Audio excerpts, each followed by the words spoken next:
अस्सलाम वालेकुम, मैं हूँ शाहजेब खानज़ादा। पंजाब में इंतखाबात के हवाले से आज एक और ड्रामाई पेशरफ्त हो गई है।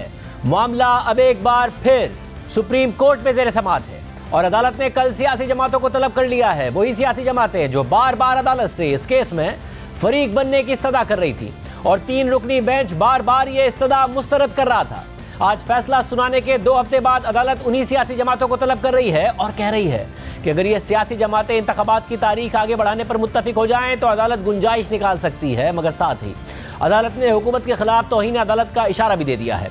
Chief justice Umar Bandial, justice Ijazul Hasan और जस्टिस मुनीब अख्तर पर मुश्तमिल 3 रुकनी बेंच ने आज की समाअत के तहरीरी हुक्मनामे में लिखा है कि स्टेट बैंक ने रिपोर्ट जमा करवाई है कि फेडरल कंसोलिडेटेड फंड से 21 अरब रुपए पंजाब और खैबर पख्तूनख्वा के आम इंतखाबात के लिए मुख्तस कर दिए गए हैं, जबकि इलेक्शन कमीशन ने रिपोर्ट जमा कराकर मौक़िफ़ इख्तियार किया है कि उसे अब तक इन फंड्स तक रसाई नहीं मिल सकी है और फाइनेंस डिवीजन ने फंड्स ना देने के जवाब से मुताल्लिक एक रिपोर्ट जमा कराई है और मौक़िफ़ इख्तियार किया है कि फंड्स देने से मुताल्लिक 17 अप्रैल को मामला वफाकी काबीना के सामने रखा गया, जिसने यह फैसला किया कि फंड के मुतालबे की मंजूरी के लिए मामला कौमी असम्बली को भेजा जाए और कौमी असम्बली ने फिर यह तहरीक मुस्तरद कर दी, इसलिए जरूरी फंड्स इलेक्शन कमीशन को जारी ना हो सके।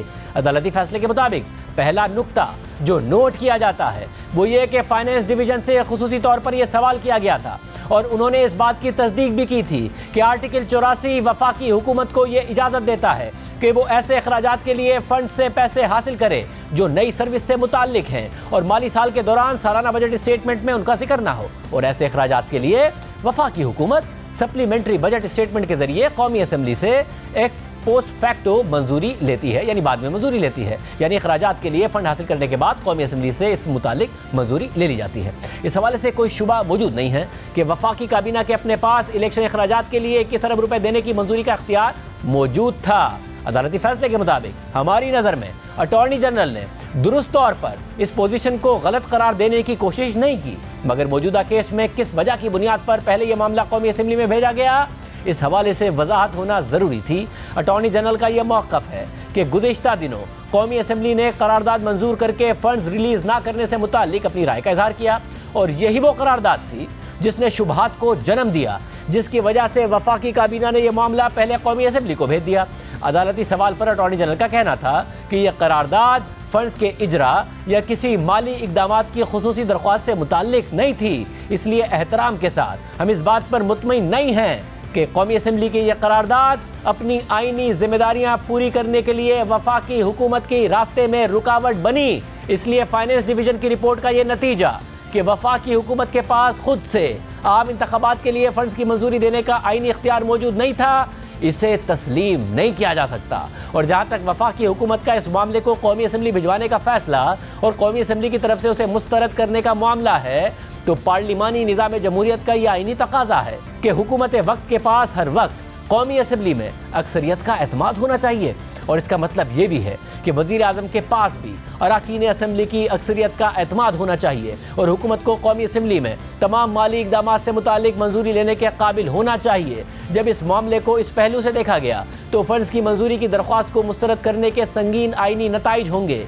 एक इम्कान यह है कि हुकूमत और वज़ीर आज़म कौमी असम्बली के अक्सरियती अरकान का एतमाद खो चुके हैं, जबकि अटॉर्नी जनरल ने कहा कि ऐसा नहीं है। वफाकी हुकूमत और वज़ीर आज़म के पास अक्सरियत का एतमाद मौजूद है और हर वक्त रहा है।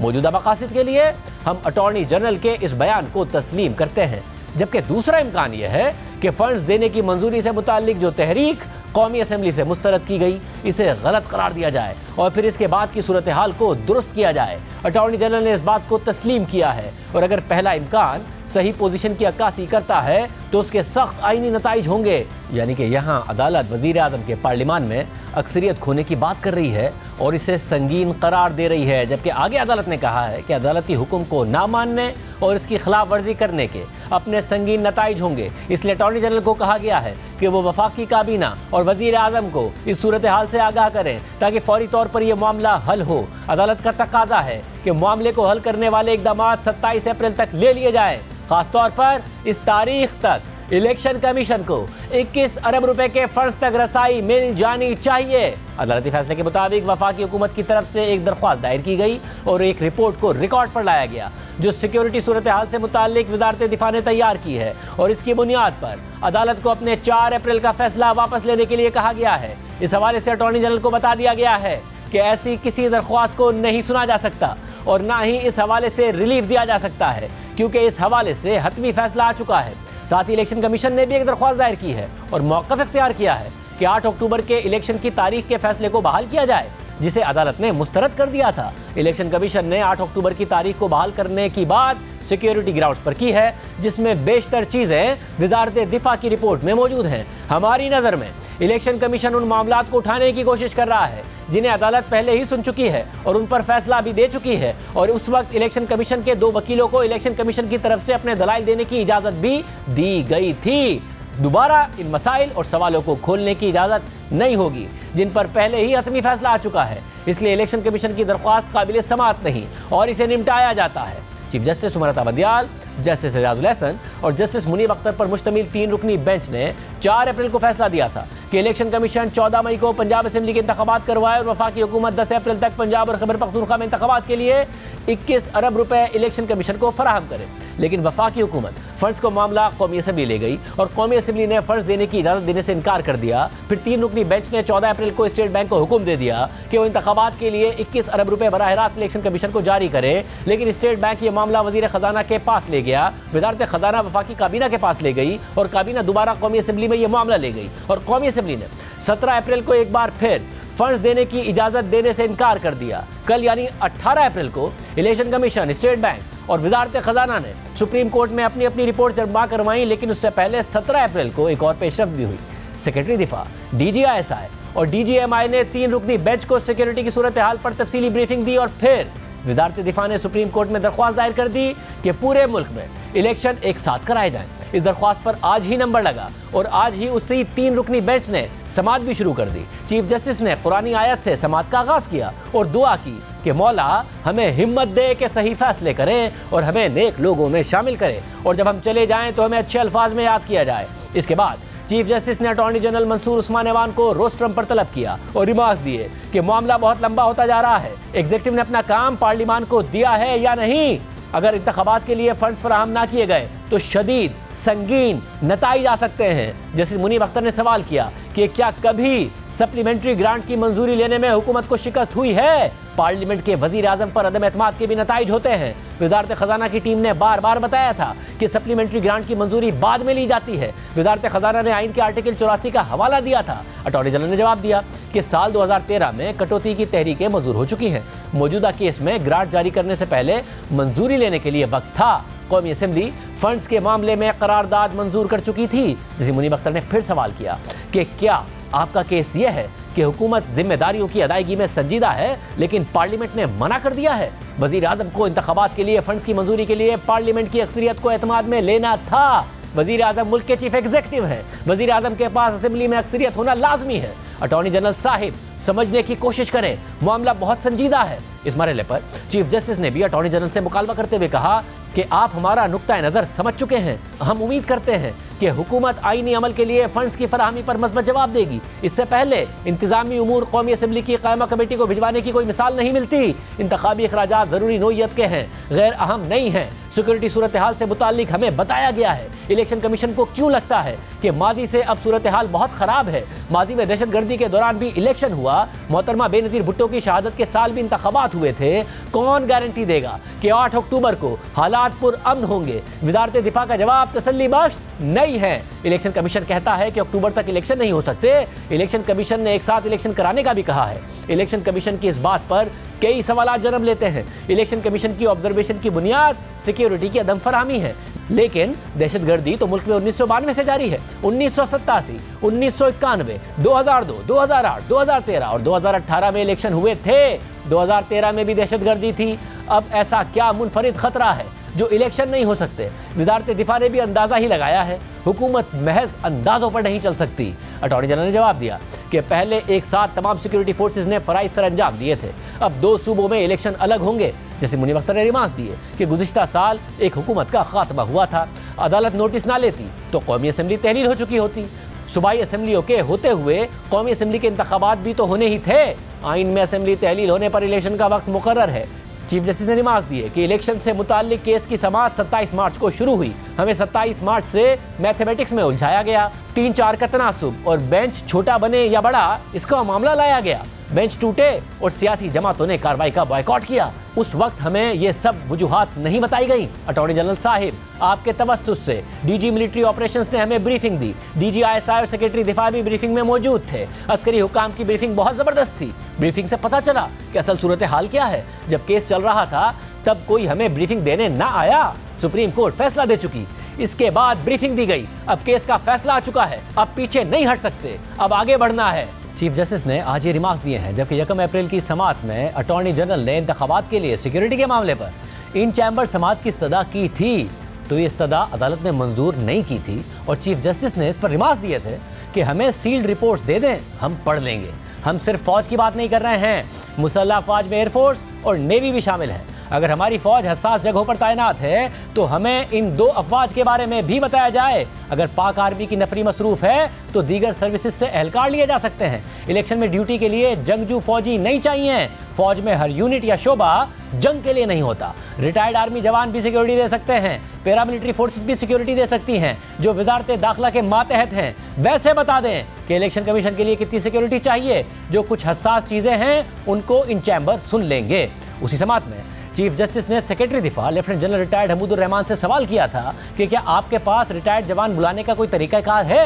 सेक्रेटरी दिफा ने जवाब दिया कि रिटायर्ड आर्मी जवान रिजर्व फोर्स होती है जिन्हें मखसूस हालात में बुलाया जाता है। रिजर्व फोर्स की तलबी के लिए वक्त दरकार होता है। रिजर्व फोर्स की तरबियत भी की जाती है। चीफ जस्टिस ने रिमार्क्स दिए कि इलेक्शन कल नहीं होने, पूरा शेड्यूल आएगा, हमें सील्ड फाइलें दे दें, हम जायजा लेकर वापस कर देंगे। आप चंद घंटों बाद या कल सुबह तक रिपोर्ट दे दें। सेक्रेटरी दिफा को अगली समाअत पर आने की जरूरत नहीं है। कुछ सवालात हमारे जहन में आए तो खुली अदालत में पूछ लेंगे। लेकिन इसके बाद केस की कोई समाअत ही नहीं हुई और 3 रुकनी बेंच ने अपना फैसला सुना दिया। और फिर आज की समाअत में चीफ जस्टिस ने रिमार्क्स दिए कि जब केस चल रहा था तब कोई हमें ब्रीफिंग देने क्यों ना आया।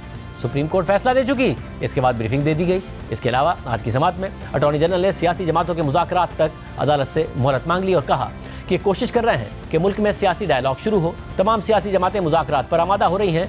एक के अलावा तमाम हुकूमती जमातें PTI से मुज़ाकरात पर आमादा हैं। बिलावल भुट्टो आज मौलाना फजल रहमान से मिलकर मुज़ाकरात पर कायल करेंगे। जमात इस्लामी समेत तमाम जमातें सियासी तरीके से मसाइल का हल चाहती हैं। अमीर जमात इस्लामी भी शहबाज शरीफ और इमरान खान से मिले। दोनों फरीक़ैन ने मुज़ाकरात के लिए कमेटियाँ तश्कील दे दी हैं। मामला सुलझ गए तो शायद इंतखाबात के लिए इतनी सिक्योरिटी की जरूरत ना पड़े। अदालत कुछ मोहलत दे तो मामला सुलझ सकता है। चीफ जस्टिस उमरता बंदियाल ने इस पर रिमार्क्स दिए कि अटॉर्नी जनरल की बात में वजन है। मुंजमिद सियासी निज़ाम चलना शुरू हो रहा है। 14 मई करीब आ चुका है। सियासी जमातें एक मौक़िफ़ पर आ जाएं तो अदालत गुंजाइश निकाल सकती है। अगर सियासी जमातें इंतखाबात की तारीख बदलना चाहती हैं तो अदालत उनके साथ है। आईनी अमल आगे चलते रहना चाहिए। ईद की 5 छुट्टियां आ रही हैं, ये मामला मजीद तवील नहीं होना चाहिए। ईद की 5 छुट्टियां भी ज़्यादा मालूम हो रही थी, लेकिन साथी जजेस ने कहा कि पुरसुकून होने के लिए ज़रूरी है। इसके बाद सुप्रीम कोर्ट ने तमाम सियासी जमातों के रहनुमाओं को नोटिस जारी कर दिया और केस की समाअत कल सुबह 11:30 बजे तक मुलतवी कर दी है। साबिक सदर आसिफ अली जरदारी ने सुप्रीम कोर्ट की जानिब से सियासी जमातों को इंतखाबात के बारे में मुज़ाकरात के मशवरे का खैर मकदम किया है,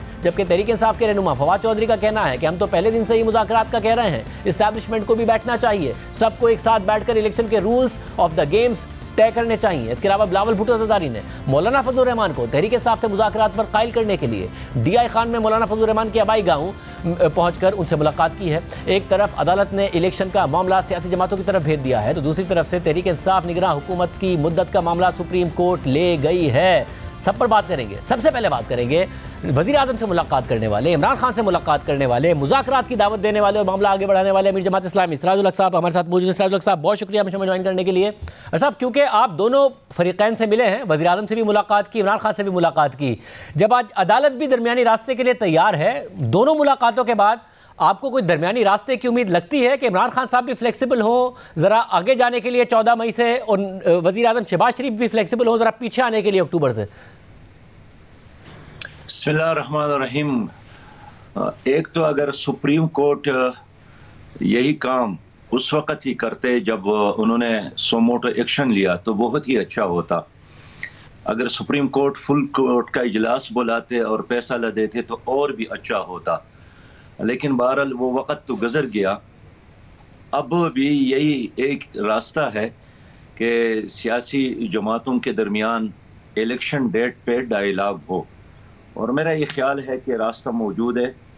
और ऐसा भी नहीं है कि हर कोई बस अपनी अपनी जगह पर खड़े हैं, हिलने के लिए तैयार नहीं है, लेकिन सबको एक स्पेस देने की ज़रूरत है। फिर यह है कि इलेक्शन ऐसा नहीं है कि ये पीडीएम का मसला है और सिर्फ पीटीआई का मसला है, हम सब इसका स्टेक होल्डर है। ये कोई ज़ाती गाड़ी तो नहीं है आप जहां ले जाना चाहे, ये तो एक ट्रेन है जिस पर हज़ारों लोग सवार है। तो इसलिए मैं समझता हूं कि जिस मसले के साथ 23 करोड़ आवाम का ताल्लुक है, वो कोई इदारा या कोई फ़र्द या कोई एक लीडर खुद तय करना चाहे तो ये इंसाफ नहीं है। इसलिए हम चाहते हैं कि कंसेंसस के साथ हम आगे बढ़े। ठीक है, मगर तो सर साहब उसके लिए जब आप वजीर आजम से मिले तो क्या आप ये कह सकते हैं कि आपका तासुर है उनसे मिलने के बाद, या उन्होंने कैटेगोरिकली कहा कि हाँ जी हम अक्टूबर के मुकाबले में एक सियासी कंसेंसस पैदा करने के लिए पीछे आने को तैयार हैं? वो फ्लेक्सिबिलिटी दिखी आपको वजीर आजम में? शाज़िब, मेरा ये ख्याल है कि उनको एक तो हालात की ख़राबी का एहसास तो है और इदराक भी है, और यही चाहते हैं कि कोई रास्ता निकले। इसलिए हमने स्पेसिफिक तारीख पर बात नहीं की कि एक 14 मई को हो या 8 अक्टूबर को हो। बहरहाल हमने इस पर ज़्यादा जोर दिया कि एक ऐसा रास्ता हो जो सबके लिए काबिल कबूल हो। ज़ाहिर है जब सबके लिए काबिल कबूल रास्ता हो तो उसके लिए अपने रेड लकीर से 2 कदम पीछे तो हटना होता है। और इमरान खान साहब में वो फ्लेक्सिबिलिटी दिखी आपको कि वो आगे ज़रा मई से बढ़ जाएं ताकि एक ही वक्त में इंतखाबात हो जाएं?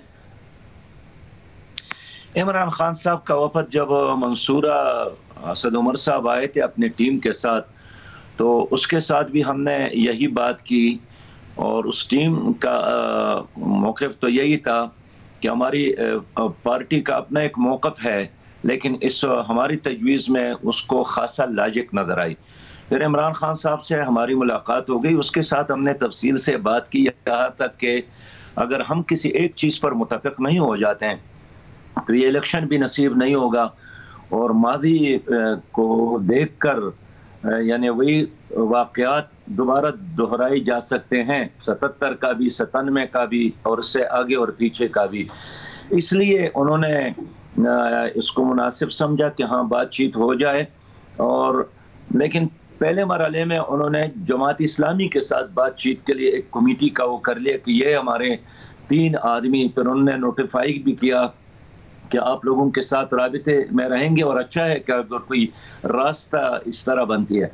लेकिन बहरहाल अपना अपना मौक़िफ़ अपनी जगह पर, न हमने किसी को मना किया है न किसी को पाबंद किया है कि आप बयान न दे, मौक़िफ़ का इजहार न करें। लेकिन उमूमी तौर पर इंसानों का मसला यही है कि जब आपस में बैठते हैं और इखलास हो, नीयत अच्छी हो, तो दरमियान का रास्ता ज़रूर निकल आता है। और सिराजुल साहब अब उसमें मसला है कि अदालत ज़ाहिर है 14 मई का हुक्म दिया हुआ है, कल उन्होंने जमातों को बुलाया है, आपकी जमात भी शामिल है। आपने इन जमातों से मीटिंग के बाद जो आपकी जमातों की मीटिंग या फिर कॉन्फ्रेंस को कहिए वो ईद के बाद रखी है। अब जबकि मामला अर्जेंट हो गया है तो आप कुछ फौरी तौर पर सोच रहे हैं, क्योंकि आप ही ने सबसे रब्ता किया कि फौरी तौर पर कुछ किया जाए कंसेंसस डेवलप करने के लिए, ईद के बाद ही आपका इरादा? मेरे ख्याल में जब अदालत ने एक लचक दिखाई है और सबको बुलाया है, तो इसलिए अब कल का जो डेट है या वो मामला है उसको देखने दे। बाकी जहाँ तक एपीसी का ताल्लुक है तो उसके लिए भी अभी हमने कोई डेट, जगह और एजेंडे का तयन तो नहीं किया है। अलबत्त सिर्फ एक बात है कि इलेक्शन पर हम सबको, बाकी हर एक के अपनी नज़रियात और अपना एजेंडा है। सियासी जमातें बनती इसलिए हैं कि हर एक का अपना एक प्रोग्राम होता है, लेकिन इलेक्शन चूंकि न पीडीएम का है, न पीटीआई का है, न जमात इस्लामी का है, इलेक्शन उन तमाम जमातों का मौजू है जो इलेक्शन में हिस्सा लेंगे। इसलिए मेरे ख्याल में ये बेइंसाफ़ी है कि अगर एक लीडर या एक इदारा या कोई और लीडर चाहे कि मेरी मर्जी के मुताबिक पूरा निज़ाम चले, ये नामुमकिन है। तो हम चाहेंगे कि अगर कल मसला हल होता है तो और अच्छी बात है, लेकिन अगर एक मजलिस में मसला नहीं होता है तो फिर भी बिगाड़ की बजाय बेहतरी की तरफ रास्ता मजीद डायलॉग मैं समझता हूँ। पर साहब अब एक और मसला ये है कि इन जमातों को तो एक दूसरे पर बिल्कुल भी एतमाद नहीं है। पीडीएम की जमातें इमरान खान साहब पर भरोसा करने को तैयार नहीं है। वो कहती हैं कि जी ये कुछ भी कमिट करते हैं पूरा नहीं करते हैं। इमरान खान साहब कह रहे हैं कि जी ये एक तरफ मुज़ाकरात की बात करते हैं, दूसरी तरफ क्रैकडाउन करते हैं। तो गारंटी कौन देगा कि जो भी अंडरस्टैंडिंग होती है उस पर अमल दरामद भी हो रहा होगा?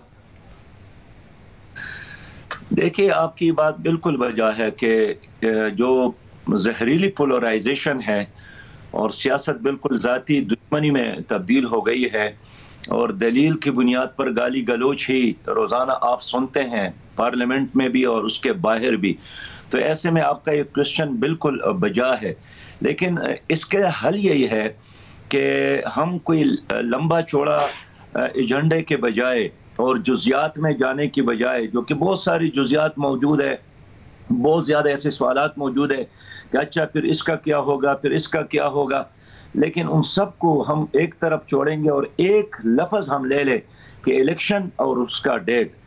इसलिए इसके लिए कोई बहुत ज़्यादा उठक बैठक की भी ज़रूरत नहीं है। एक फार्मूले पर अगर पार्टियां मुतफिक हो जाए तो गारंटर के बारे में भी मैं आपको बात बता दूं कि अब बंद कमरों में जो भी मसला हो या रात के अंधेरों में उस पर कोई एतमाद नहीं करता है।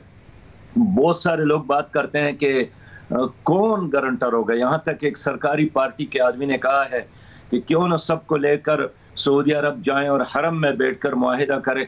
हमने सियासी लीडरों को देखा है कि हरम में भी मुआहिदे हुए हैं, उनको भी तोड़ा है। खासकर अफगानिस्तान के मसले पर तो हमने एक नहीं कई बार देखा है। इसलिए हल न सऊदी अरब में है, न अमेरिका में है, न शाहजेब माजी की तरह कोई सऊदी सफीर आकर या कोई अमरी सफीर आकर आपके मामलात को सुलझाने में दिलचस्पी रखता है। गारंटर जो बुनियादी है वो खुद हमारे अवाम है। अगर कोई मुआहिदा हो जाता है और अवाम उस पर गवाह बन जाते हैं और वो मुआहिदा बिल्कुल पब्लिक हो जाता है तो फिर खुद अवाम उसकी निगरानी करेंगे और जो भाग जाएंगे। ये अहम है। तो यानी आप ये कह रहे हैं कि क्योंकि ज़रा मसला ये है कि सियासी जमातों को आपस में भरोसा नहीं, इस्टेब्लिशमेंट अलग कंट्रोवर्शियल है, उस पर भी भरोसा नहीं, अदलिया भी कंट्रोवर्शियल है, अदलिया ने अपने आप को कर लिया, उस पर भी भरोसा नहीं। तो फिर जो भी हो अवाम के सामने हो, बंद कमरों में ना हो, अवाम के सामने कमिटमेंट दें सारी जमातें कि जी ये होगा और ये तारीखें होंगी और इस तरीके से लाएअमल होगा, ये फार्मूला होगा। मैं यही समझता हूँ। अब देखिए, मेरा तो मौक़िफ़ यह है कि इस पूरे क़ज़िये में और आइंदा इलेक्शन में अगर आप चाहते हैं कि पाकिस्तान आगे बढ़े तो 3 इदारों को हर सूरत में गैर जानिबदार रहना होगा। उसमें अदलिया भी है, इलेक्शन कमीशन भी है और स्टेब्लिशमेंट भी है, जिसने खुद ऐलान किया है कि अब हम गैर सियासी हो गए और हम सियासत में मुदाखलत नहीं करेंगे। बाकी इन सियासी लड़ाइयों से नुकसान सियासतदानों का नहीं है, उनके वारे नहीं आ रहे हैं, गर्मी हो सर्दी हो माशाल्लाह हो, इसलिए कि वो एक स्टेज पर मौजूद है। इस पूरे झगड़े का नुकसान जो है, लड़ाइयों का नुकसान, सियासी और माशी अफरा तफरी का नुकसान वो गरीब आवाम को है। अब देखिए, आपके पार्लियामेंट में कोई अवामी इशू पर बात नहीं होती है, ना सुप्रीम कोर्ट में किसी अवामी इशू पर सोमोटो एक्शन आप देखते हैं।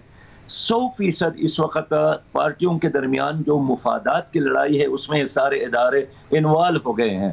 तो मैं इसलिए चाहता हूं कि जितना मुनासिब तरीका हो अवाम को इख्तियार मिले ताकि वो फैसला करे कि आइंदा पाकिस्तान को कौन लीड करे।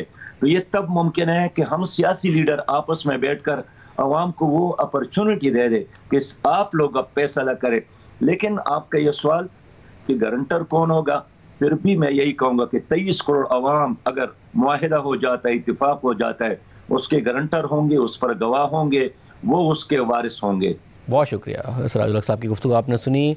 अब नून लीग क्या सोच रही है, पीपल्स पार्टी क्या सोच रही है, उन दोनों का मौक़िफ़ आपके सामने रखेंगे। तहरीक इंसाफ को भी हमने दावत दी, उनकी तरफ से जवाब नहीं आया है। प्रोग्राम में ज्वाइन कर सकते हैं एक ब्रेक के बाद।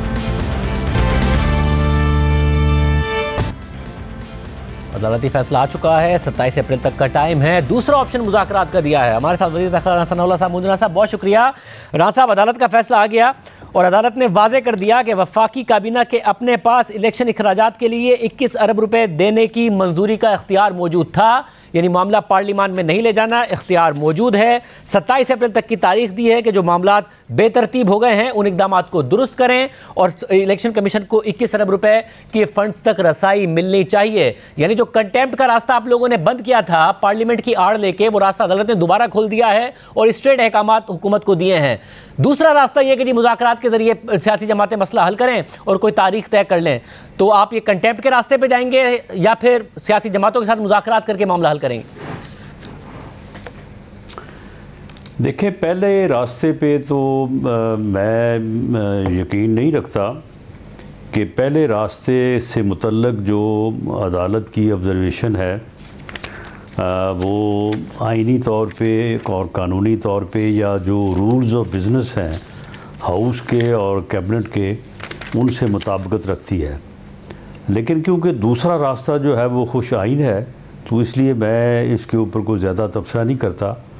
और मेरा ये एक्सपीरियंस भी है और एक सियासी कारकुन के तौर पे यकीन भी है कि सियासतदान जब भी टेबल पे बैठते हैं, गुफ्तगू करते हैं, तो मामलात जो है वो हल होते हैं और वो बेहतरी की तरफ जो है वो जाते हैं। बदकिस्मती है इस मुल्क की कि यहाँ पे इमरान नियाज़ी जैसा सियासतदान जो है वो एक अमर्ज हुआ या जिसे जो है वो प्रोजेक्ट किया गया, वो बैठने पे, गुफ्तगू करने पे, अपने मुखालफीन से मिलने पे, उनसे मामला करने पे, इख्तलाफ राय सुनने, उसका एहतराम करने पे यकीन ही नहीं। मगर राना साहब, आज तो अटॉर्नी जनरल ने खुद ने कहा ना कि जी मौका दीजिए, जिसमें सिराजुल हक साहब की भी उन्होंने बात की कि वहाँ से भी बात आगे बढ़ी है, मौका दीजिए। सिराजुल हक साहब हमारे साथ मौजूद थे, उन्होंने कहा कि वज़ीर आज़म में भी उन्हें फ्लेक्सिबिलिटी दिखी है, इमरान खान साहब में भी फ्लेक्सिबिलिटी दिखी है कि दरमियान का रास्ता निकाला जाए। तो यानी बैठने के लिए फिर तैयार हैं? प्लेटफॉर्म सोचा है आपने सिराजुल हक साहब के जरिए होगा या कोई और प्लेटफॉर्म भी मौजूद है, क्योंकि पीपल्स पार्टी भी एक्टिव है मुज़ाकरात के लिए? देखें शाहजेब, ये एक सियासी मसला, सियासी बहरान है।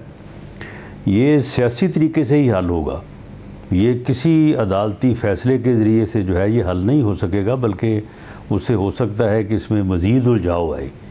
तो इसलिए हम तो इस बात के ऊपर यकीन रखते हैं। लेकिन दूसरी तरफ जो साहिब हैं, उनके अब क्या ख़यालात हैं, उनके क्या मामलात हैं, वो बैठते हैं नहीं बैठते, वो बात करते हैं नहीं करते, ये आने वाले दिनों में जो है वो मालूम पड़ेगा। सब मगर सिराजुल हक साहब ने से हमने सवाल किया कि आप लोगों का आपस में भरोसा ही नहीं है मुख्तलिफ जमातों का, तो कैसे मामला आगे बढ़ेगा? तो उन्होंने कहा कि कोई गारंटी की किसी की ज़रूरत नहीं है अब कि कोई गारंटी देगा, क्योंकि ज़ाहिर है सब कॉन्ट्रोवर्शियल ही हो गए तकरीबन। इसलिए अवाम के सामने कमिट करेंगी अब सारी जमातें, अवाम के सामने मुज़ाकरात होंगे, अवाम के सामने तारीख और उसका लाए अमल पूरा फार्मूला रखा जाएगा। तो ये आपको फिर काबिल कबूल है अगर आपको उन पर भरोसा नहीं है, उन्हें आप पे अगर भरोसा नहीं है? ये बिल्कुल दुरुस्त है। अवाम के सामने ओपन जो है वो over the table, no under the table बात हो, तो उस बात के ऊपर जो है वो अवाम गवाह होंगे और किसी को फिर ये जुर्रत नहीं होगी कि एक पब्लिक कमिटमेंट जो है उससे जो है वो पीछे हटे। तो इसमें जो है ये मामला इस तरह से जो है वो कोई बेहतरी की तरफ जा सकता है। एक तो ये दो रास्ते जो कि ये दूसरा रास्ता जो है वो आज कोर्ट ने जो है वो उसकी निशानदेही की है और ये यकीनन एक ऐसा रास्ता है कि जिसके ऊपर चल के इस मसले का जो हल हो सकता है। और दूसरा, आज जो इलेक्शन कमीशन ने जवाब दिया है तो उससे ये भी आलमोस्ट क्लियर हो गया कि 14 मई को तो इलेक्शन जो है वो होना मुमकिन नहीं है। तो अब डेट जो है जी आगे जानी है, तो वो 14 जून भी हो सकती है और 14 अक्टूबर भी हो सकती है। फ़र्क तो 2-3 महीनों का है ना, कोई इतना ज़्यादा फ़र्क तो है नहीं। ये अहम बात है कि आप अब इस बात के लिए फ्लेक्सिबल है, क्योंकि इसमें सारा मामला ये रहा कि जब हुकूमत और अदलिया भी आमने सामने आ गए, तो कभी हुकूमत बंद गली में होती थी तो अदलिया ने पुश किया, अदलिया बंद गली में होती है तो हुकूमत पुश करती है। मगर अदलिया नज़र आ रहा है कि एक रास्ता निकालना चाहती है बंद गली से निकलने के लिए, तो आप उस रास्ते के लिए तैयार हैं कि जी तारीख पीछे अब अक्टूबर से हो सकती है, मुज़ाकरात के ज़रिए इस बात के लिए तैयार हैं? जी, हम तो पहले भी तैयार थे और जब इस पिटीशन की समाअत जो है वो हो रही थी तो उस वक्त भी जो है वो तमाम सियासी जमातों ने, जिस तरह से चीफ जस्टिस साहब ने अब सुबह सबको बुलाया है और ये कहा है कि अपने एथोराइज्ड नुमाइंदे जो है वो भेजें जो वहाँ पे पार्टी के बिहाफ के ऊपर कोई फ़ैसला करने या बात करने की पोजीशन में हो, तो ये पार्टी जो है ये इसी तर्ज पे जो है सुप्रीम कोर्ट के बेंच के सामने जो है वो मौजूद रही को तकरीबन 6 दिन और बार बार ये रिक्वेस्ट की कि उन्हें जो है वो सुना जाए। तो अगर उस वक्त सियासी जमातों को एंगेज किया जाता तो ये रास्ता उस वक्त भी निकल सकता था, लेकिन चलें, देर आए दुरुस्त आए। अगर उस वक्त इस तरफ ध्यान नहीं गया और अब जो है वो सूरत हाल इस तरफ अगर गई है तो चलें, इसमें कोई मुज़ायका नहीं है। लेकिन रास्ता यही है, जब तक सियासी जमातें बाहम बैठ के अपने मसाइल को तय करने के लिए डायलॉग नहीं करेंगी, उस वक्त तक ये बहरान जो है ये इसका कोई कंसेंसस या कोई ऐसा हल जो सबके लिए काबिल कबूल हो वो नहीं सामने आ सकता। मगर इस सब में एक बात अहम है कि ज़ाहिर वहाँ से ये शिकायत आती है कि जी हमसे मुज़ाकरात का भी कहते हैं, फिर हमारे लोगों को गिरफ्तार भी बार बार करते हैं। खान साहब तो कल भी अदालत गए, उन्होंने कहा मेरे पास पक्की इतलात हैं कि ये ईद की छुट्टियों में कार्रवाई करना चाहते हैं, ऑपरेशन करना चाहते हैं ज़मान पार्क में। फिर अदालत ने मना किया आप लोगों के उन्हें हिरासा ना करें। फिर ऐसा तो कुछ नहीं होगा, गिरफ्तारियाँ या हिरासानी ये तो नहीं करेंगे आप? नहीं, अदालत ने तो बिल्कुल मना नहीं किया। अदालत ने कहा कि इसे गैर कानूनी तरीके से हरासा ना किया जाए। तो किसी को किसी मुकदमे में गिरफ़्तार करना जो है वो गैर कानूनी हिरासत तो नहीं होती। तो मामला ये है कि ये तो इसे पक्की इतला थी कि पुलिस ने एक प्लानिंग बना के तो इसको जो है वो इनके बंदों को मारना है, फिर पुलिस के बंदों को मारना है। इसे पक्की इतला थी कि इसे जो कत्ल कर दिया जाएगा। तो ये तो पक्की इतलाएँ तो इसी तरह से होती हैं। जो उसके ज़हन में आता है या जो उसके को कान में बात डालता है उसी को वो करना शुरू कर देता। मगर आपकी अब ये पूरी कोशिश होगी कि बहुत साजगार रहे मुज़ाकरात के लिए, बजाय इसके कि आप ये कहें कि जी हम अदालत की भी बात नहीं मानते, मुज़ाकरात भी नहीं करते, क्रैकडाउन भी करेंगे, ईद की छुट्टियों में मामला बेहतर करने की कोशिश की जाए, बजाय इसके कि सियासी तौर पर मामला ख़राब करने, गिरफ्तारियाँ, ऑपरेशन, इस किस्म की कोई चीज़ ना हो रही हो, ये आप यकीनी बनाएंगे? नहीं, ऐसे जिस किस्म का उन्होंने ये कल कोई दावा किया है परसों, कोई ऐसी कोई सूरत नहीं है। और पहले भी जो है इस बात की कोशिश थी कि ये अदालत में पेश हो। यानी ये तो कोई तरीका नहीं है कि ये अदालत में पेश ही ना हो, ये अदालत में पेश हो। हमें भी पता है कि जब इसको गिरफ़्तार किया इसकी तीसरे, चौथे या छठे दिन ज़मानत हो जानी है। लेकिन हम इस बात को इंश्योर करना चाहते हैं कि ये अदालतों में पेश हो, ट्रायल फेस करे। मियाँ नवाज़ शरीफ ने 6 माह डे टू डे जो है वो ट्रायल फेस किया है और जो भी फ़ैसला हुआ उसको जो है वो एक्सेप्ट किया है। ये भी रूल ऑफ लॉ की ये जो है वो इतनी बुलंद बांग जो है ये दावे करता रहा है, तो ये ट्रायल को फेस करे। अगर बरी हो जाए तो ठीक है, बरी हो जाए, और अगर सज़ा होती है तो उसको जो है वो फेस करेगी। मगर मुझे ये भी बता दीजिए कि ज़ाहिर बिलावल भुट्टो ज़रदारी मौलाना फजल रहमान से मिले कि आप लोग राज़ी हैं क्या? मौलाना रेजिस्ट कर रहे हैं कि वो मुज़ाकरात के लिए तैयार नहीं है इमरान खान साहब से, या वहाँ से भी अब है हाँ है कि जी आगे बढ़िए? नहीं, देखिए, इसमें जो इब्तदाई रेजिस्टेंस है जिसका हमने भी कई दफ़ा इस बात का जो है वो यानी मुज़ाहरा किया है, वो ये है कि कोई भी आदमी ये नहीं चाहता कि वो ये कहे कि जी मैं बात करने को तैयार हूँ और आगे से गालियाँ मिले। वो फिर उस आपकी पार्टी के लोग, आपके कारकुन, आपके जो कुलीस हैं, वही आपको कहना शुरू कर देते हैं कि जनाब आप ये क्या कर रहे हैं, आप खामखा जो है वो गुफ्तगू के लिए और बात करने के लिए जो है वो मरे जा रहे हैं और आगे से आपको गालियाँ पड़ रही हैं। और इसलिए ये जो है वो हर किसी के साथ ये इसने किया हुआ है। तो इसलिए मौलाना जो है वो बड़े मोहतात हैं। वो कोई ऐसी गुफ्तगू, कोई ऐसा तसर जो है वो अपनी कॉन्स्टिट्यूंसी में नहीं देना चाहते कि वो कहें कि जी हम बात करनी चाहते हैं और कल को ये जनाब कहे कि जी मैं तो इन चोरों के साथ, इन डाकुओं के साथ, इन लोगों के साथ मैं तो बैठना नहीं चाहता, मैं तो इनको जो है वो इनसे बात नहीं करना चाहता। तो इसके बारे में या इससे गुफ्तगू की बात करने में सभी मोहतात हैं। आपके इल्म में है, जब ये लॉन्ग मार्च कर रहा था तो एक दिन मियाँ शहबाज शरीफ साहब ने एक सरसरी सा बयान दिया जिससे ये बात निकलती थी कि गुफ्तगू होनी चाहिए। इसने अगले दिन 1.5 घंटा जो है वो सुबह अपना लॉन्ग मार्च शुरू करने से पहले हमें गालियाँ दी कि आपकी औकात क्या है, आप होते कौन हैं, आपकी हैसियत क्या है कि मैं आपके साथ बैठूँ और आपके साथ बात करूँ। तो ये इसका रवैया जो है वो भी एक रुकावट है। बहुत शुक्रिया। आप देखते हैं कि पीपल्स पार्टी की जो आज बिलावल भुट्टो साहब की मुलाकात हुई है मौलाना से, मामला किस हद तक आगे बढ़े हैं, बात करेंगे एक ब्रेक के बाद। आज सुप्रीम कोर्ट ने मुज़ाकरात का रास्ता दिया है। साबिक़ सदर आसिफ अली ज़रदारी ने उसे वेलकम किया है। नून लीग भी मुज़ाकरात की बात कर रही है, तहरीक इंसाफ भी। मौलाना की खबरें आ रही थी कि वो मानने को तैयार नहीं है और आज बिलावल भुट्टो ज़रदारी की मौलाना से मुलाकात हुई है।